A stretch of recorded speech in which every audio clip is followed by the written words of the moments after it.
Episode की शुरुआत में हम देखते हैं कि कैसे चुटकियों में फांग जी होंगजुन का चश्मा सही कर देती हैं और उसके बाद वो लोग बात करते हैं कि कैसे आज गुओ ने उन सभी को स्केटिंग के लिए बुलाया है, वो भी होंगलिंग के साथ। अब होंगलिंग का नाम सुनकर फांग जी यहाँ पर थोड़ी सी टेंस्ड हो जाती हैं और पूछती है कि क्या वो उसके भाई को पसंद करती है, जिस पर होंगजुन बोलता है कि पता नहीं, पहले वो टियान के साथ घूमती थी, फिर चैन के साथ और अब वो गुओ के साथ है। ये सुनकर फांगजी बोलती है कि वो जब होंगलिंग से मिलेगी तो उसे समझाएगी कि वो गुओ को पसंद करती है या फिर नहीं। तब होंगजुन यहाँ पर बातों ही बातों में उसे पूछ लेते हैं कि अगर फांगजी को कोई पसंद करता होगा तो क्या उसे भी पता चल जाएगा। और इस पूरी कन्वर्सेशन के बाद फांगजी बोलती है कि वो भी अपनी दोस्त के साथ आज स्केटिंग करने के लिए आएगी। स्केटिंग ग्राउंड में अब पूरे समय गुओ होंगलिंग को देख रहा था और होंगलिंग चेन को देख रही थी। इन तीनों को साथ में टोंग, होंगजिन और फांगजी देख रहे थे। होंगलिंग अब थोड़ी देर बाद रुकती है तो उसे थका हुआ समझकर वो पानी लेने के लिए जाता है। उतने में ही वो चैन को ढूंढती है जो कि खुद भी एक कोने में थक कर खड़ा हुआ था। होंगलिंग अब उसके पास जाकर उसे बात करती है और बोलती है कि वो अपने आप को क्यों रोक रहा है, ये बोलने से कि वो जेलस है उसे और गुओ को देखकर। जो सुनकर गुओ हंसने लग जाता है और बोलता है कि ऐसा कुछ भी नहीं है और फिर वहाँ से चला जाता है। जो सब कुछ होता हुआ टोंग भी देख रही थी वहीं पर खड़े खड़े। फिर अब होंगजुन को कुछ काम की वजह से जाना पड़ जाता है। तभी गुओ चैन से पुरानी बातें पूछता है कि कैसे उसे उस पर क्रश था। चैन उसे डिनाई करता है और होंगलिंग उसे सपोर्ट करती है।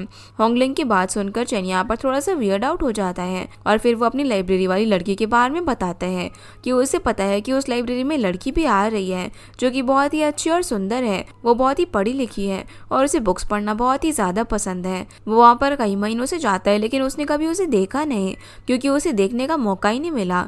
जिस दिन वो देखने के लिए जा ही रहा था उस दिन सिक्योरिटी के लोग वहाँ पर आ गए थे और वो लोग उस लड़की के डायरेक्शन में भाग रहे थे। उस लड़की को बचाने के चक्कर में वो खुद पकड़ा जाता है पर उसे कुछ भी नहीं होने देता। टोंग जो कि वहाँ पर बैठी हुई थी उसे सब कुछ समझ में आ रहा था और उसे टेंशन भी हो रही थी कि पकड़े जाने के बाद उसका क्या होगा। वो धीरे से पूछ पड़ती है जिस पर चैंग बोलता है कि वो उसकी टैक्टिक से बच गया था।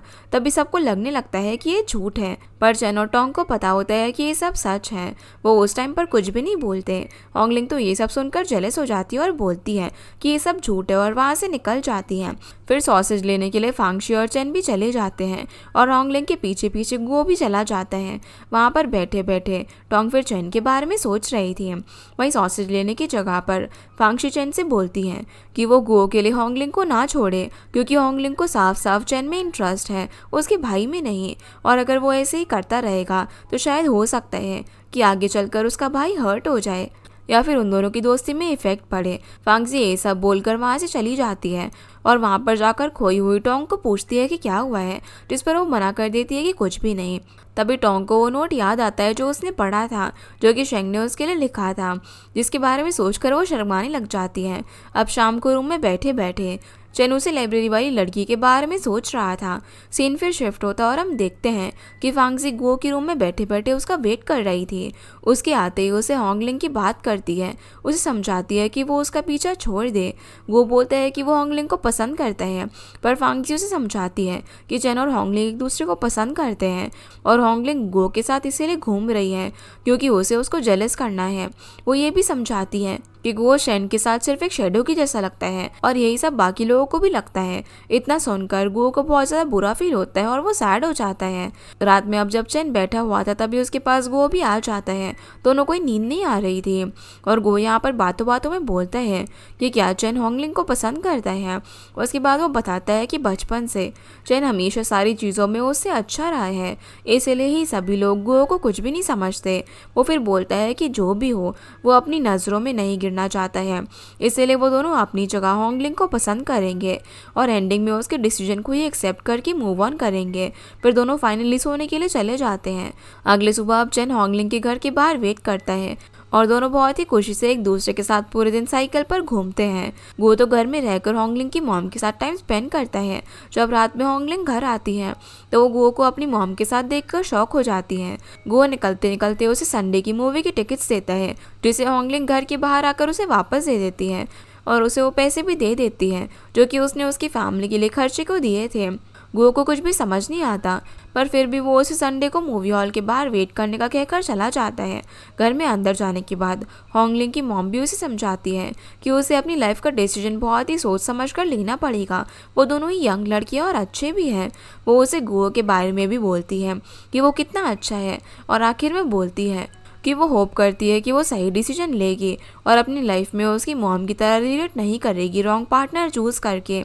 अगली सुबह घूमने पर होंगलिंग चैन को बोलती हैं कि क्या वो लोग वही मूवी देखने के लिए चले जो कि गुओ ने सजेस्ट करी थी, पर मूवी हॉल में चेक करने पर चैन को पता चलता है कि उस मूवी की तो अब कोई टिकट से नहीं बची है, और वो सैड हो जाता है। दोपहर में घर पर खाना खाते टाइम वो पूछता है अपनी बहन से कि कहीं से टिकट का इंतज़ाम हो सकता है क्या, जिस पर वो उससे पूछती है कि क्या उसे होंगलिंग के साथ जाना है। वो फिर उसे ये भी समझाती है कि अगर होंगलिंग को इसमें इंटरेस्ट इसीलिए है क्योंकि वो आर्मी कंपाउंड से है, तो चैंग उसे बता दे कि कभी भी उनका टाइटल उनसे छीना जा सकता है, और बोलती है कि वो अपने डैड के लिए खाना लेकर चले जाए। खाना लेकर चैंग सबसे पहले होंगलिंग के घर जाता है और उसे अपने साथ डैड से मिलाने के लिए लेकर जाता है। उसके डैड तो पहले उसे पहचान नहीं पाते और उसे एक सोल्जर समझते हैं। पहले तो होंगलिंग कंफ्यूज हो जाती है, फिर उसे बाहर ले जाकर उसके डैड की बैटलफील्ड पर इंजरी और उनके अल्जाइमर की बीमारी के बारे में बताता है। दोनों अब अंदर जाते हैं जहाँ पर डैड अब अपने बेटे को थोड़ा सा पहचानने लगे थे। तभी कुछ होता है और वो वापस से उसे एक शोल्डर समझने लग जाते हैं। वो दोनों फिर वहाँ से निकलते हैं और बाहर निकलकर चैन होंगलिंग को समझाता है कि कैसे उनकी फैमिली की सिचुएशन भी ख़राब है। वो लोग सिर्फ अभी कंपाउंड में रहते हैं और उन दोनों की फैमिलीज में ज़्यादा डिफरेंस नहीं है। रात में अब मूवी थिएटर के बाहर गुओ वेट करता रहता है। मूवी ख़त्म भी हो जाती है, फिर भी होंगलिंग वहाँ पर नहीं आती और उसे वहाँ से जाना पड़ता है। पर इधर रात को होंगलिंग सो नहीं पाती। उसकी मॉम की बातें और चैन की फाइनेंशियल कंडीशन के बारे में वो सोचती रहती है। रात भर ऐसे ही तीनों लोग सो नहीं पाते अपनी अपनी टेंशन के चक्कर में। इधर टोंग भी बहुत ज़्यादा स्केप्टिकल होती है कि वो चैन को बता दे कि अपने बारे में कि वही लाइब्रेरी वाली लड़की है। अगले दिन फिर हेजी अपनी वाइफ को लेने के लिए स्विमिंग सेंटर आता है और उसकी वाइफ के साथ कोच को फ्लर्ट करता हुआ देखकर जेलस होता है। वो लोग अब यही बात करते हैं कि कैसे होंगलिंग ने टियान को छोड़ दिया और वो बहुत ही फ्रस्ट्रेटेड है, कैसे उसने बाकी दोनों लड़कों को अपने पीछे घुमाना चालू कर दिया है। उन दोनों के बीच इस बात पर थोड़ी सी लड़ाई भी हो जाती है। वहीं फांगजी गुओ को उसके रूम के बाहर से बताती है कि कैसे वो आज मिलिट्री में जा रही है और बोलती है कि वो मॉम को टोंग के घर लेकर चला जाए। वहीं टोंग उस नोट को लेकर चैंग के घर जा रही होती है। इतने में वो हेजी के ग्रुप के लोगों को उसके घर से निकलता हुआ देखती है और उन्हें फॉलो करती है। वो चुपके से उनकी बातें सुनने का ट्राई करती है, जहाँ पर वो लोग चैन के बारे में बोलते हैं कि कैसे वो लोग चैन को सबक सिखाने के बारे में सोच रहे थे क्योंकि उसने उसके भाई जैसे दोस्त यान से होंगलिंग को छीन लिया। इधर गुओ के घर में उसके डैड बोलते हैं कि वो उसकी मॉम को टोंग के घर पर लेकर जाए और ये भी बताते हैं कि अगर कोई पॉलिटिकल इशू नहीं होता तो अगली बार चैन और गुओ दोनों आर्मी में एनलिस्ट हो सकते हैं। सीन फिर चैन पर आता है जो कि लियानडोंग के यहाँ पर बॉक्सिंग प्रैक्टिस कर रहा था। वो लियानडोंग को बताता है कि कैसे गुओ के डैड ने बताया है कि पॉलिटिकल इशू ना हो और अप्रेजल हो जाए तो वो भी आर्मी ज्वाइन कर सकता है। लियान ये सुनकर काफ़ी खुश होते हैं। इतने में वहाँ पर टियान आता है और लियान उन्हें भी यही बताते हैं कि चैन आर्मी ज्वाइन कर रहा है। चैन की खुशी में टियान भी काफ़ी खुश हो जाता है और फिर उसे होंगलिंग के बारे में पूछता है। चैन मस्ती मस्ती में यहाँ पर उसे इस बात को करने का इरादा पूछता है, जिस पर टियान बोलता है कि अगर चैन आर्मी में ज्वाइन हो जाता है तो टियान भी बीजिंग छोड़कर कहीं और चला जाएगा क्योंकि अभी उसे दुनिया एक्सप्लोर करनी है। दोनों अब एक दूसरे को फ्यूचर के लिए बेस्ट विशेष देते हैं और चैन फिर पढ़ने के लिए घर चला जाता है। घर जाते वक्त रास्ते में उसे टोंग मिलती है।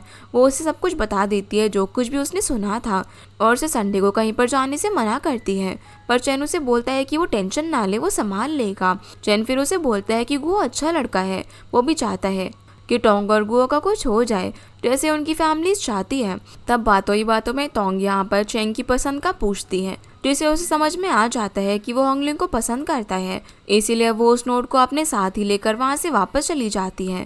टोंग के घर पर गुओ और उसकी मॉम उसकी फैमिली से बात करते हैं और वो लोग टोंग और गुओ के फ्यूचर के बारे में डिस्कस कर रहे थे। इतने में वहाँ पर टोंग आ जाती है और सभी को ग्रीट करके वो गुओ को अपने साथ रूम में लेकर जाती है, जहाँ वो उसे पानी ऑफर करती है और कहती है कि उनके पेरेंट्स के द्वारा फिक्स करी गई डेट को उन्हें इतना सीरियस नहीं लेना चाहिए, और ये भी बताती है कि उसे पता है कि उसे होंगलिंग पर क्रश है। उसके बाद वो उसे हेजी के अटैक के बारे में बताती है जो कि वो लोग चैंग पर करने का सोच रहे थे।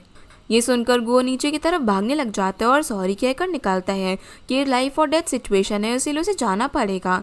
गुओ के पीछे पीछे उसकी मॉम भी निकल जाती है और टोंग की मॉम डैड को लगता है कि उसने उसे भगा दिया है, जिस पर वो बताती है कि ऑलरेडी गुओ को कोई और पसंद है और अच्छा है कि उसने उसे जाने दिया। गुओ भागता हुआ चैन के घर पर जाता है और उसे हेजी के अटैक के बारे में बताता है। चैन बोलता है कि उसे ऑलरेडी सब पता है।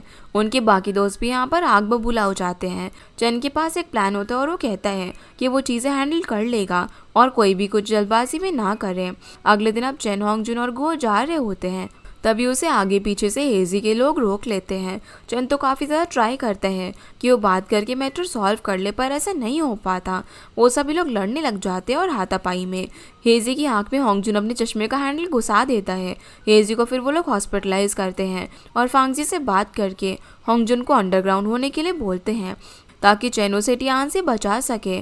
चैन फिर टियान से मिलकर उसे एक्सप्लेनेशन देने के लिए रेडी हो जाता है और जो वो बोलेगा उसे भी मानने के लिए वो रेडी होता है। चैन होंगजुन को कुछ पैसे भी देता है और जाने को बोल देता है। हॉस्पिटल रूम में जब हेजी होता है तो उसकी वाइफ उसे संभाल रही थी, तभी वहाँ पर चैन आता है। चैन के आने के बाद वो हेजी की वाइफ को कुछ पैसे देता है जो कि उसने और उसके बाकी दोस्तों की तरफ से थे मेडिकल एक्सपेंसेस के तौर पर।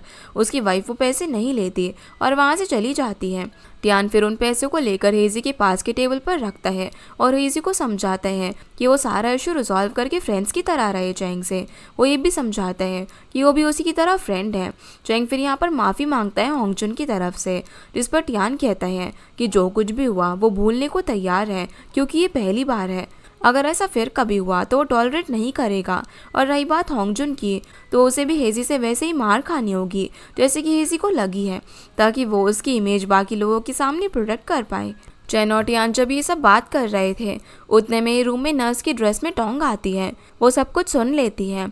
चैन यहाँ पर टियान की बात सुनकर बोलता है कि होंगजुन को कुछ काम के चक्कर में बाहर जाना पड़ा है और वो जैसे भी सब कुछ सेटल करने का डिसाइड करते हैं तो उसकी जगह पर चैन लेने को तैयार है। वहीं फांगजी और होंगजुन साइकिल से दूसरे घर की ओर जाते हैं, जहाँ पर फांगजी होंगजुन से उसके चश्मे के बारे में पूछती है और वो चुप हो जाता है। फांगजी और फिर वो लोग घर पहुँचते हैं, जहाँ घर के बाहर में सब कुछ फांगजी होंगजुन को बता देती हैं और सारे वाटर और फूड कूपन्स देती हैं। वो ये भी बोलती है कि वो यहाँ पर सिर्फ घूमे ना बल्कि अपनी पढ़ाई भी करे और उसे होमवर्क भी देकर जाती है जो वो नेक्स्ट टाइम आने पर चेक करेगी। पढ़ाई का सुनकर होंगजुन बोलता है कि उसके पास ग्लासेस नहीं है, जिसको सुनकर फांगजी उसे नए ग्लासेस देती हैं। ग्लासेस लेकर वो बहुत ज़्यादा खुश हो जाता है और फिर फांगजी को सी ऑफ करता है। इधर गुओ के घर पर उसके डैड को किसी का कॉल आता है। गुओ और उसके दोस्तों के इशू के बारे में उसके डैड अब उसे पहले डांटते हैं, पर फिर उसे इन सब चीज़ों से बचकर रहने को बोलते हैं। उसी टाइम बातों ही बातों में उस लड़की का उसकी मॉम पूछती है जिसे गुओ पसंद करता है। इस बात पर वो सिर्फ ये बोलता है कि वो उसे स्केटिंग ग्राउंड में मिला है और वो बहुत ही ऑर्डिनरी लड़की है। ये बोलकर वहाँ से चला जाता है। हॉस्पिटल में टोंग हेजी का बहुत ही अच्छे से ख्याल रखती है, जिसके लिए हेजी और उसकी वाइफ दोनों ही उसके लिए काफ़ी ग्रेटफुल थे। टोंग जैसी अब हेजी के रूम से निकल रही थी तभी वहाँ पर चैन आता है और उसे फ्रूट्स पकड़ाकर हेजी को देने के लिए बोलता है क्योंकि हेजी उससे नहीं मिलना चाहता। टोंग को लगता है कि इन सब में उसकी भी गलती है, पर उसे चैंग बताता है कि जो भी उसने और बाकी सब ने किया वो चैन को प्रोटेक्ट करने के लिए किया था, इसीलिए गलती सिर्फ उसकी और किसी की नहीं। बातों बातों में टोंग उससे डेट फाइट के लिए भी पूछती है, जिस पर वो खुशी से बोलता है कि उसे वो डेट हिट या फिर फाइट से कोई भी इशू नहीं है, क्योंकि अगर उसे लगेगी तो उसे ट्रीट उतनी अच्छी डॉक्टर करने वाली है। जहाँ पर वो इनडायरेक्टली उसकी तारीफ कर रहा था। चैन उसके बाद लियान से मिलने के लिए जाता है और पूछता है कि टियान कहाँ पर है, जिस पर लियान बताता है कि टियान को पता था कि अपने दोस्तों के लिए मार खाने चैन आगे आएगा, इसीलिए वो चाहता है कि वो सब लोग इस चीज़ को यहीं पर दबा दे और किसी को कानो कान खबर ना हो। लियान भी यहाँ पर उसे यही समझाता है कि इस सब को यहीं पर ख़त्म कर देना चाहिए। शाम को अब होंगलिंग और टियान साथ में डिनर करते हैं, पर अब उनकी वो इमोशनल इंटीमेसी अब कम होने लगी थी जो कि 3 साल से थी। टियान यहाँ पर होंगलिंग को समझाता है कि होंगलिंग को बहुत सोच समझ के डिसीजन लेना चाहिए, क्योंकि होंगलिंग एक बहुत ही रिस्पेक्टेड लड़की है, और कहता है कि वो बस लास्ट टाइम उसके बर्थडे का एक प्रेजेंट उसे देने के लिए मिलेगा, फिर वो उसे कभी भी परेशान नहीं करेगा और चला जाता है। चैन अब अपने घर पर चैन को ड्रिंक्स के लिए बुलाता है और उसे बताते हैं कि कैसे उसके डैड ने सुसाइड किया था। उसकी मॉम की भी बाद में डेथ हो गई थी और जब कैसे वो 10 साल का था तब उसकी ग्रैंडमा भी चल बसी। वो लोग फिर ड्रिंक करने के लिए बैठ जाते हैं। तभी टियान अपनी ग्रैंड माँ की गिफ्टेड ड्रिंक निकालता है। वो लोग ड्रिंक करते हैं। तब टियान बताता है कि अभी फैमिली के नाम पर उसके पास सिर्फ होंगलिंग है, इसीलिए चेन को उसका ध्यान रखना है। वो ये भी बोलता है कि वो यहाँ से हांगकांग चला जाएगा होंगलिंग को बर्थडे का प्रेजेंट देकर। वो लोग बात कर ही रहे थे, इतने में बाहर कुछ गिरने की आवाज़ आती है। वो लोग जब देखते हैं तो पता चलता है कि शेंगयू का आदमी उस पर नज़र डालकर बैठा हुआ था। वो लोग इसके बारे में इतना सोचते नहीं और अंदर चले जाते हैं। इधर ली शेंग के घर पर वो बाकी आदमियों को डांट रहा था क्योंकि वो उसे टियान के बारे में कुछ भी इन्फॉर्मेशन नहीं दे पा रहे थे। तभी उसका एक आदमी आकर वहाँ पर उसकी सुनी हुई बात बता देता है, जो सुनकर ली शेंग खुश हो जाता है और कोई प्लान सोचने लग जाता है। अगली सुबह फिर फांगजी होंगजुन को ढूंढते हुए उसके घर पर पहुंचती है, पर वो उसे कहीं पर भी दिखाई नहीं देता, लेकिन वो असल में कमरे में सोया हुआ था। फांगजी फिर पास में रखे हुए टेबल पर पेपर चेक करती है और खुश हो जाती है कि होंगजुन ने अपना होमवर्क अच्छे से किया है। उसकी आवाज़ सुनकर होंगजुन भी उठ जाता है और दोनों बाहर घूमने के लिए जाते हैं क्योंकि होंगजुन ने अपना दिया हुआ होमवर्क अच्छे से किया था। यहाँ पर बीजिंग में चैन बहुत कड़ी प्रैक्टिस करता है, पर फिर भी उसके दिमाग में वही सब कुछ चल रहा था जो कि उसे टियान ने बोला था। टोंग भी डॉक्टर बनने के लिए खूब कड़ी मेहनत से पढ़ाई कर रही थी और धीरे धीरे हेजी भी ठीक हो रहा था और अपनी वाइफ के साथ पढ़ने की कोशिश करता है। वो दोनों फिर बैठे होते हैं, तभी वहाँ पर कैब ओपनर आता है और हेजी को बताता है कि बहुत टाइम से टियान गायब है। कैब ओपनर को हेजी शेंग के पास भेजता है और ओपनर उसे बताता है कि टियान बहुत टाइम से मिसिंग है। उसने हर जगह पर चेक किया लेकिन वो कहीं पर भी नहीं है।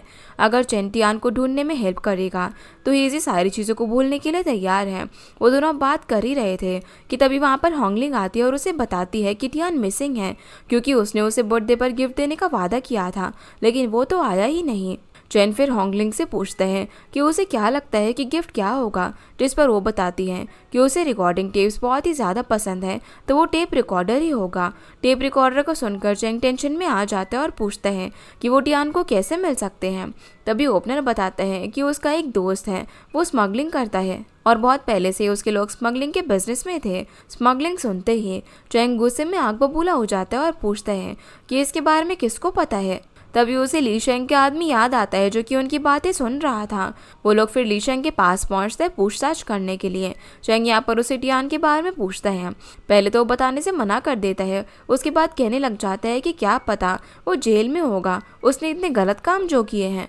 चैंग को तो उसकी बातों पर बिल्कुल भी भरोसा नहीं हो रहा था और वो उसे ही ब्लेड से डरा रहा था।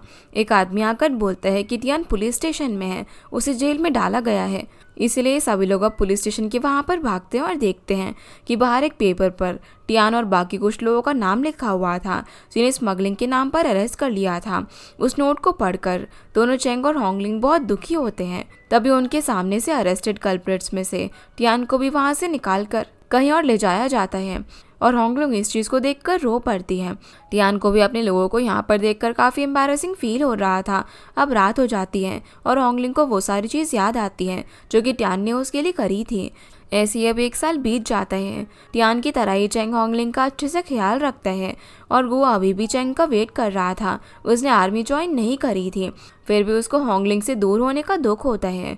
इधर होंगजुन भी मन लगाकर पढ़ाई करता है और उसकी फीलिंग्स और भी ज़्यादा बढ़ जाती है फांगजी के लिए। इधर फांगजी अपने आर्मी कैंप से निकल ही रही थी, तभी चेंटा उसे किसी से मिलवाने के नाम पर अपनी गाड़ी में बैठाकर ले जाता है और होंगजुन वहाँ घर पर फांगजी का वेट करता रहता है, पर वो नहीं आती। यहाँ बीजिंग में होंगलिंग के पीछे पीछे शेंग चल रहा होता है। वो लोग जब उसके घर के उधर पहुंचते हैं तो बहुत ही भीड़ देखते हैं। तभी उन्हें पता चलता है कि होंगलिंग के घर में आग लग गई है। वो दोनों पहले भागकर उसकी मॉम को बचाते हैं और बाद में होंगलिंग फिर आग में चली जाती है अपने डैड की फ़ोटो बचाने के लिए। होंगलिंग को सेफली बाहर निकालने के बाद जैसे वो लोग खड़े होते हैं तभी उसकी मॉम वहाँ पर बेहोश हो जाती है। उन्हें हॉस्पिटल ले जाने के लिए चैंग ट्राईसाइकिल लेने जाता है। उतने में ही कार में वहाँ पर गो आ जाता है। गो की कार में बैठकर वो लोग हॉस्पिटल जाते हैं। जैसे ही चैंग वहाँ पर आता है तो उसे बाकी लोग बताते हैं कि उन्हें कोई कार में ले गया है। ऑपरेशन रूम के बाहर होंगलिंग और गुओ वेट कर रहे थे। तभी डॉक्टर्स उसकी मॉम को लेकर आते हैं और वार्ड में शिफ्ट करने को बोलते हैं। होंगलिंग बोलती है कि उसके पास पैसे नहीं हैं तो गुओ पैसे लेने जाता है। इतने में वहाँ पर चेंग भी आ जाता है। अब उसकी मॉम को वार्ड में शिफ्ट करने के बाद ये तीनों ही डॉक्टर को मिलने के लिए जाते हैं, जहाँ पर वो बताते हैं कि उसकी मॉम को सर्जरी की बहुत ज़्यादा नीड है, पर जो टॉप नॉच कार्डियोलॉजिस्ट हैं उन्हें यहाँ पर बुलवाकर सर्जरी करवाने के लिए बहुत ही मुश्किल होगी। अगर उन्हें नॉर्मल मेडिसिन ही देनी है तो उन्हें क्लोजली ऑब्जर्व करना होगा। ये सब सुनकर वो लोग वहाँ से बाहर निकलते हैं और गो कहता है कि वो अपने डैड की हेल्प लेकर उसे डॉक्टर से सर्जरी करवाने के लिए ट्राई करवा सकता है। चेंग बोलता है कि कार्डियक सर्जरी बहुत ही हार्ड है, ऐसे किसी से नहीं करवा सकते। ये सब सुनकर होंगलिंग बोलती है कि अभी उसे कुछ समझ नहीं आ रहा, उसे इस बारे में सोचने के लिए टाइम चाहिए। जिसके बाद लियानडोंग पूछते हैं कि आज रात होंगलिंग कहाँ रहेगी, क्योंकि उसका घर तो जल गया था। इस पर होंगलिंग बोलती है कि वो गेस्ट हाउस में रह लेगी। उसे लियानडोंग मना कर देते हैं क्योंकि वो लड़कियों के लिए सेफ नहीं है। उतने में वो चेन से एक एक्स्ट्रा रूम का पूछते हैं उसके घर में, और फिर चेन होंगलिंग को अपने घर पर ले जाता है क्योंकि वहाँ पर उसके डैड का रूम खाली था। घर पहुँचते ही चेन को पता चलता है कि कुछ काम के कारण उसकी बहन घर पर नहीं है। ये सब वो होंगलिंग को बताता है और बोलता है कि अभी के लिए वो उसकी बहन का सामान यूज़ कर ले, बाद में या फिर कल वो उसके लिए सब कुछ नया ला देगा, और फिर उसे जाकर आराम करने के लिए बोलता है। वहीं गो जब घर पहुंचता है तो उसकी मॉम पूछने लग जाती है कि आज वो कहाँ था। तब उसे बताना पड़ता है कि होंगलिंग के घर में आग लग गई है और उसकी मॉम को हार्ट इशू है, इसीलिए उन्हें हॉस्पिटल लेकर गए थे। उसकी मॉम उसे फिर बताती है कि कैसे उन्होंने और उसके डैड ने डिसाइड किया है कि अब जल्दी गो आर्मी ज्वाइन कर लेगा। इधर रात भर जो कुछ भी हुआ था वो सब कुछ सोचकर चेंग सो नहीं पाता, और अगले दिन ब्रेकफास्ट करते वक्त वो होंगलिंग को समझाता है कि उसे किसी के फोर्स करने से फीलिंग लाने की ज़रूरत नहीं है, उसे वही चूज़ करना चाहिए जो वो चाहती है, और अगर वो उसे या फिर गो को अच्छे से जानना चाहती है तो उसे वो भी मंजूर है, क्योंकि जो भी वो दोनों होंगलिंग के डिसीजन का वेट करेंगे। ये सुनकर सबसे पहले होंगलिंग सॉरी बोलती है क्योंकि उसके कारण उन दोनों दोस्तों के बीच में थोड़े से इशू बढ़ गए थे। वो ये भी कहती है कि वो स्टार्टिंग से क्लियर ही है कि उसे चेन पसंद है। जिसके बाद वो होंगलिंग को उसकी मॉम से मिलवाने के लिए अपनी साइकिल पर बैठाकर हॉस्पिटल लेकर जाता है, और उन्हें साथ में जाता हुआ गो भी देख लेता है। गो फिर अपने डैड को जाकर बोलता है कि वो आर्मी ज्वाइन कर लेगा जितना जल्दी हो सके। उसकी एक शर्त है कि वो आर्मी ज्वाइन तभी करेगा जब उसके साथ होंगलिंग भी आर्मी के ट्रूप में ज्वाइन कर पाएगी, क्योंकि वो एक एक्सीलेंट वॉयलिनिस्ट है। उसके डैड गो को बताते हैं कि होंगलिंग की फैमिली के कारण उसके ज्वाइन होने में इशू होगा, पर गो कुछ भी नहीं सुनता। ये कहकर वो अपने रूम में चला जाता है। वहीं फांगजे फिर होंगजुन को बताती हैं कि वो बीजिंग जाने वाली है उसके भाई और होंगलिंग को अलग करने के लिए। इस पर होंगजुन मना करता है। तभी पीछे से चेन टाओ आता है और अपने आप को फांगजी का फियांसे कहकर इंट्रोड्यूस करता है। फांगजी अब होंगजुन को अपने बाकी लेसन कंप्लीट करने के लिए बोलती है और उसको वहाँ से जाने के लिए बोलती है। असल में चेन टाओ को होंगजुन बिल्कुल भी पसंद नहीं आता। वो गो और उसके बाकी टपोरी जैसे दोस्त होंगजुन के बारे में काफ़ी बुरा भला बोलने लग जाता है। फांगजुन को ये सब सुनकर गुस्सा आता है और वो उन्हें डिफेंड करती है। उसके बाद वो गुस्सा होकर चली जाती है। वहीं चेन जब प्रैक्टिस कर रहा था तभी उसे एक कॉल आता है जिसमें उसे कोई बताता है कि उसके डैड को रात में सेरिब्रल इन्फेक्शन हुआ था, इसीलिए उन्हें हॉस्पिटल में एडमिट कर रखा है। चैन को फिर हम बहुत देर तक उसके डैड के साथ बैठा हुआ देखते हैं। डॉक्टर के बुलाने पर होंगलिंग उसे लेने के लिए आती है, जहाँ डॉक्टर उसे बताते हैं कि उसके डैड को घर लेकर जा सकते हैं, और आर्मी ऑफिशियल ये भी बताते हैं कि अभी उसके डैड की ऑर्गेनाइजेशन ने बोला है आइसोलेशन वाली प्रोसीडिंग ख़त्म हो जाएगी तो वो उन्हें घर पर ले जा सकते हैं अपने साथ। डॉक्टर फिर उसे ये भी बताते हैं कि उन्हें अमनीजिया होने के और भी चांसेस हैं और ऐसा भी हो सकता है कि वो चैंग को ही भूल जाए। चैन फिर हॉस्पिटल में टोंग से मिलता है। इतने में ही चैन के डैड को मिलने के लिए गो आता है फ्रूट्स लेकर, जिसके बाद वो होंगलिंग को बताता है कि उसकी मॉम के लिए वो डॉक्टर सू से बात करके सर्जरी करवाने की कोशिश करेगा। जाते जाते गो होंगलिंग से पूछते हैं कि क्या उसे भी आर्मी का ट्रूप ज्वाइन करना है। उस टाइम पर वो कुछ भी नहीं बोलती और चली जाती है। इधर टोंग चैन को ब्लड प्रेशर मेजरमेंट करना सिखाती है और ये भी बताती है कि वो उसे घर पर नहीं ले जा सकता, तो अगर वो चाहे तो एक वीक में जब भी वो उससे मिलेगी तो वो इंस्ट्रूमेंट को अपने साथ में लेकर आ जाएगी ताकि वो उसके डैड की हेल्थ को चेक कर ले। जो सुनकर चैन खुश हो जाता है और उसे इनवाइट करता है। होंगलिंग और चैन उसके डैड को लेकर फिर घर पर जाते हैं, पर उनके रूम को देखकर वो उतना अप्रिशिएट नहीं करते, तो वो लोग डिसाइड करते हैं कि वो लोग रूम को उसी हिसाब से डेकोरेट करेंगे जैसे कि उसके डैड को चाहिए। चैन फिर अपनी दोस्त की मदद से उसकी डैड के पूरे रूम को आर्मी कमांडर के रूम की तरह बनाता है और उसे वो देखकर बहुत ही ज़्यादा खुश हो जाते हैं। इसी के साथ हमारा ये एपिसोड यहीं पर ख़त्म होता है। तो गाइस ये थी आज की वीडियो एंड होप आप लोग को ये वीडियो पसंद आई होगी। तो इस वीडियो को लाइक कर चैनल को सब्सक्राइब ज़रूर कीजिएगा। आपसे फिर मिलते हैं इस ड्रामा के अगले एपिसोड में, तब तक के लिए गुड बाय।